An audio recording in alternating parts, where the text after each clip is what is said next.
ஹரே கிருஷ்ணா. கதையாக கீதை பாகம் 9 தொகுப்பு 1 அத்தியாயம் 9. பொறுத்தார் பகவானை அடைவர்.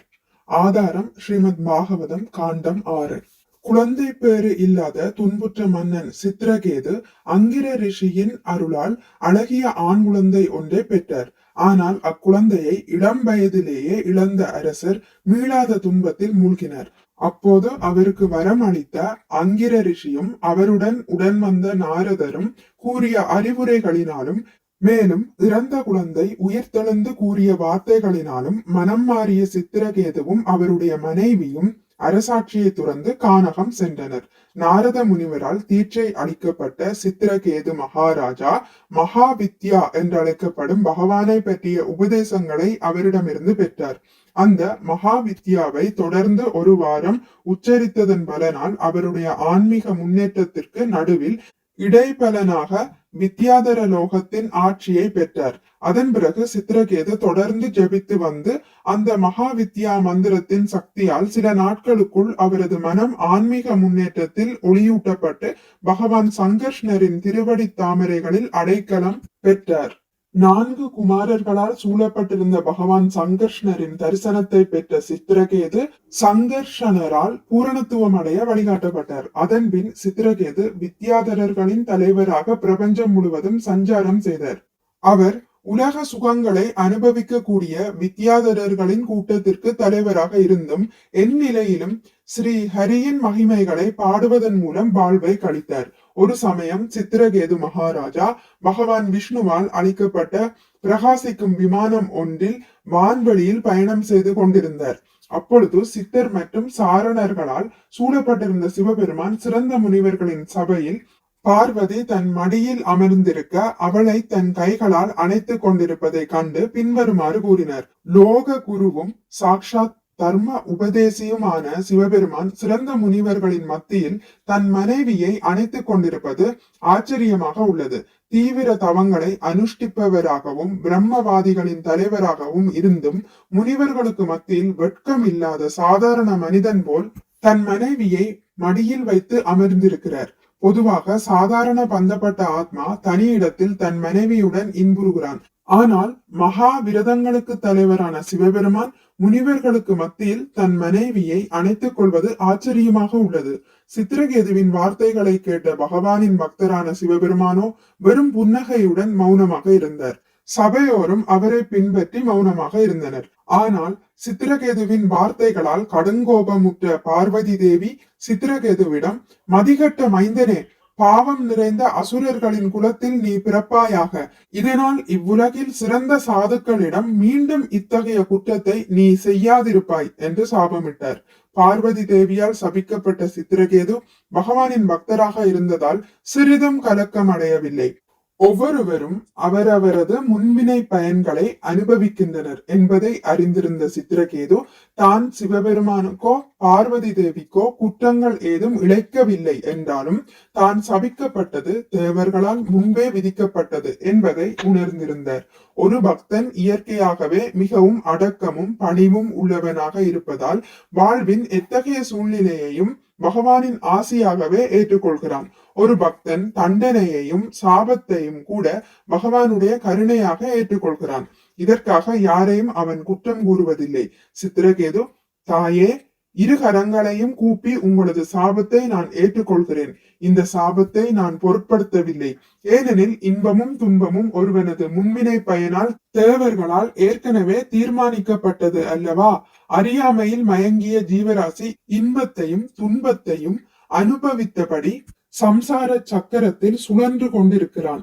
தாயே, நீங்களோ நானோ இதற்கு குற்றவாளி அல்ல. அஞ்ஞானத்தினால் மட்டுமே தான் அனுபவிக்கும் இன்ப துன்பங்களுக்கு தானோ மற்றவர்களோ காரணம் என்று ஜீவராசி நினைக்கிறான். நதியின் அலைகளுக்கு ஒப்பான இந்த ஜட உலகில் உண்மையில் எது சாபம், எது அனுக்கிரகம், எது சொர்க்கம், எது நரகம், எது இன்பம், எது துன்பம், இவற்றில் எதற்கும் நிலையான விளைவு கிடையாது. தாயே, நீங்கள் இப்போது தேவை இல்லாமல் என் மீது கோபப்படுகிறீர்கள். என்னுடைய இன்ப துன்பங்கள் எல்லாம் எனது பூர்வ ஜென்ம செயல்களால் உருவானவை என்பதால் உங்களுடைய சாபத்திலிருந்து விடுபடுவதற்காக நான் உங்களை மகிழ்விக்க விரும்புவதாக எண்ண வேண்டாம். நான் கூறியது தவறல்ல என்றாலும் எது தவறென்று உங்களால் கருதப்படுகிறதோ அது மன்னிக்கப்படட்டும் என்று கூறி சிவபெருமானையும் பார்வதி தேவியையும் திருப்திப்படுத்திய பின் சித்திரகேது தனது விமானத்தில் ஏறி அங்கிருந்து சென்று விட்டார். சாபத்திற்கு சிறிதும் அஞ்சாத சித்திரகேதுவை கண்டு சிவபெருமானும் பார்வதி தேவியும் முற்றிலும் வியப்படைந்து புன்னகை செய்தனர். சிவபெருமான் பார்வதியிடம், வைஷ்ணவர்களின் பெருமையை பார்த்தாயா? ஸ்ரீ ஹரியின் அடியார்களுக்கும் அடியார்களாகிய அவர்கள் மகாத்மாக்கள் ஆவர். எவ்வித உலக சுகத்திலும் பற்றற்றவர்களாக அவர்கள் உள்ளனர் என்று கூறினார். அதாவது பார்வதி தேவி சக்தி மிக்கவர் என்றாலும் சித்திரகேதுவோ தனது சக்தி எதையும் காட்டாது தன் பொறுமையாலேயே பார்வதியின் சக்தியையும் மீறிவிட்டார் என்பதை சிவபெருமான் சுட்டிக்காட்டினார். தொடர்ந்து சிவபெருமான் பார்வதி தேவியிடம், பகவான் நாராயணரின் சேவையில் மட்டுமே ஈடுபட்டுள்ள பக்தர்கள் வாழ்வின் எச்சூழ் நிலைக்கும் அஞ்சுவதில்லை. இவர்களுக்கு சொர்க்கமும் நரகமும் முக்தியும் சமமே என்று கூறினார். அதாவது பக்தர்கள் பகவான் சேவைக்கு சாதகமான அனைத்தையும் அது நரகமானாலும் ஏற்றுக்கொள்கின்றனர். மேலும் சிவபெருமான் பார்வதியிடம், தேகம் எடுத்தவர்கள் தேக சம்பந்தத்தால் இன்ப துன்பம், பிறப்பு இறப்பு, சாபம், அனுக்கிரகம் ஆகியவற்றை பகவானின் விருப்பத்தினால் பெறுகின்றனர் என்று கூறினர். அதாவது தூய பக்தர் அல்லாதவர்கள் ஜட உலகின் இருமையால் பாதிக்கப்படுகிறார்கள். ஆனால் பகவத் தொண்டில் மட்டுமே பற்றுக்கொண்ட பக்தர்கள் அவற்றால் சிறிதும் பாதிப்படைவதில்லை. உதாரணமாக ஸ்ரீல ஹரிதாச தாகூரர் 22 சந்தைகளில் பிரம்படி பட்டும் சிறிதும் பாதிப்படையவில்லை. மாறாக புன்சிரிப்புடன் அந்த பிரம்படிகளை ஏற்றுக்கொண்டார். இவ்வாறு ஜட உலகின் இருமைகளால் உருவாக்கப்படும் பேரளவையான இன்ப துன்பங்களை அவர்கள் உணர்வதில்லை. மேலும் சிவபெருமான் வாசுதேவரின் பக்தி தொண்டில் ஈடுபட்டுள்ள பக்தர்கள் இயல்பாகவே ஞான வைராக்கியம் பெற்றுள்ளனர். சக்தி வாய்ந்த அவர்களுக்கு நிச்சயமாக எதுவும் நாடி அடையப்பட வேண்டியதில்லை.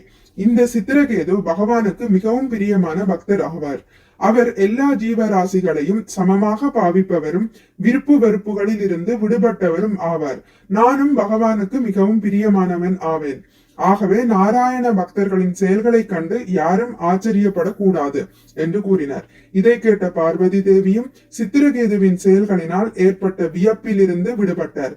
மிகச்சிறந்த பக்தரான சித்திரகேது பார்வதியின் சாபத்திற்கு பதில் சாபமிடும் சக்தியுடையவராக இருந்தும் அவ்வாறு செய்யாது சிவபெருமானையும் பார்வதியையும் சிரம் தாழ்த்தி வணங்கி மிகவும் அடக்கத்துடன் அந்த சாபத்தை ஏற்றுக்கொண்டார். இதுவே வைஷ்ணவரின் உயர்ந்த தரம். தன்னை சபிக்க பார்வதி தேவி விரும்பியதால் அவளை திருப்திப்படுத்துவதற்காக அவளுடைய சாபத்தை சித்திரகேது பெருந்தன்மையுடன் ஏற்றுக்கொண்டார். இதுவே சாது லட்சணம், அதாவது பக்தரின் குணம் என்றழைக்கப்படுகிறது. ஸ்ரீ சைதன்ய மகாபிரபு கூறுவது போல் பக்தன் ஒருவன் மற்றவர்களுக்கு முழு மரியாதை அளிப்பவராகவும் தனக்கு எவ்வித மரியாதையையும் எதிர்பாராதவராகவும் இருக்க வேண்டும். பக்தர் ஒருவர் மிக சக்தி உடையவராக இருந்தாலும் தனது சக்தியை காட்ட விரும்புவதில்லை. மாறாக புத்தியில் தாழ்ந்த ஒருவன் சிறிதளவு சக்தியை பெற்றிருந்தாலும் புலன் நுகர்வில் அதை விரயம் செய்கிறான். இவ்வாறாக பார்வதியின் சாபத்தை ஏற்ற சித்திரகேது துவஷ்டாவின் யாகத்தீயில் விருத்ராசுரன் என்ற அசுரனாக தோன்றினாலும் பக்தி உணர்வை இறுதி வரை இழந்து விடாது பெரும் புகழுடன் உயிர் துறந்து அப்பிறவியிலேயே பகவானை அடைந்தார். இவ்வாறாக சித்திரகேது தனது பொறுக்கும் தன்மையால் பார்வதி தேவிக்கு அபராதம் விளைவிப்பதை தவிர்த்தார்.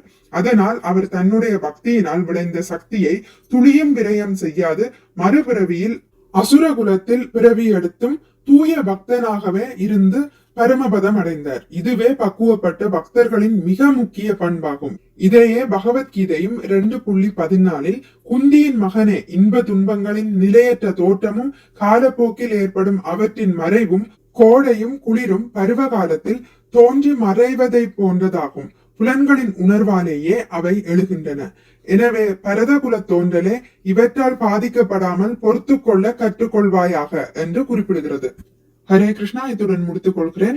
இனி அடுத்த பதிவில் அந்திம காலம் என்பதை பற்றி வாசிக்கலாம். மிக்க நன்றி. ஹரே கிருஷ்ணா. உங்களுக்கு இந்த வீடியோ பிடித்திருந்தால் லைக் பண்ணுங்கள், ஷேர் பண்ணுங்கள், சப்ஸ்கிரைப் பண்ணுங்கள். நோட்டிபிகேஷன் பெல்லை அழுத்துவதன் மூலம் அடுத்த பதிவுகள் உங்களை வந்தடையும். பகவான் ஸ்ரீ கிருஷ்ணரை பற்றி கேட்டு மகிழ்வோம். ஹரே கிருஷ்ணா.